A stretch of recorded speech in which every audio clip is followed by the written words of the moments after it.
अगर उन्होंने अपने देश में ये बात कही होती तो उस बात को मान भी लिया जाता, लेकिन अपने देश में कुछ बोलना और विदेश में जाके भारत की बदनामी करना, ये अपने देश की बदनामी है।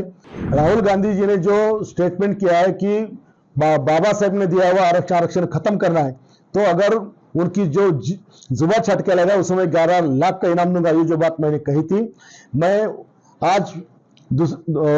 दूसरी घोषणा करता हूं। उन्होंने बाबा साहब का अपमान किया है, संविधान का अपमान किया है, सारे देश के पीड़ित समाज का अपमान किया है। उन्होंने मुंबई के चैत्यभूमि में जाकर वहां माथा टेकना, अगर वो ऐसा करते हैं तो जो मैंने घोषणा की है वो घोषणा मैं मेरे अल्फाज वापस लेता हूं। राहुल गांधी ने विदेश में जाके जो भारत की बदनामी की है, भारत का संविधान हम खत्म करेंगे,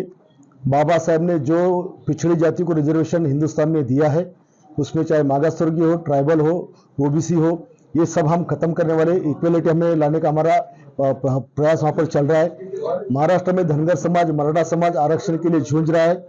ऐसे में उनको मिलने से पहले ही उन्होंने खत्म करने की बात की। अगर उन्होंने अपने देश में ये बात कही होती तो उस बात को मान भी लिया जाता, लेकिन अपने देश में कुछ बोलना और विदेश में जाके भारत की बदनामी करना, ये अपने देश की बदनामी है। मैं एक राष्ट्रभक्त इंसान हूं, इसलिए मुझे इस बात का गुस्सा है कि हमारे देश की बात आप विदेश में जाके बदनामी कर रहे हो। मेरे राष्ट्रभक्ति के कारण, देश प्रेम के खातिर मैंने स्टेटमेंट किया कि आपने जो स्टेटमेंट बाहर किया है वो मुझे पसंद नहीं आया। और बार बार राहुल गांधी इस तरह के स्टेटमेंट करते, सावरकर जी के बारे में भी बार बार उनकी जो सोच है, उनकी जो बात रहती है, बहुत गलत बात सावरकर जी के बारे में करते हैं। इसलिए मैंने परसों के दिन कहा था कि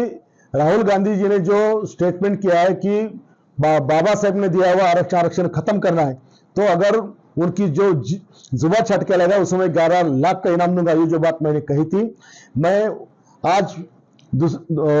दूसरी घोषणा करता हूं कि उन्होंने बाबा साहब का अपमान किया है, संविधान का अपमान किया है, सारे देश के पीड़ित समाज का अपमान किया है। उन्होंने मुंबई के चैत्यभूमि में जाकर वहां माथा टेकना या नागपुर के दीक्षाभूमि में माथा टेकना और बाबा साहेब आंबेडकर जी की वहां पे माफी मांगना, अगर वो ऐसा करते हैं तो जो मैंने घोषणा की है वो घोषणा मैं मेरे अल्फाज वापस लेता हूं।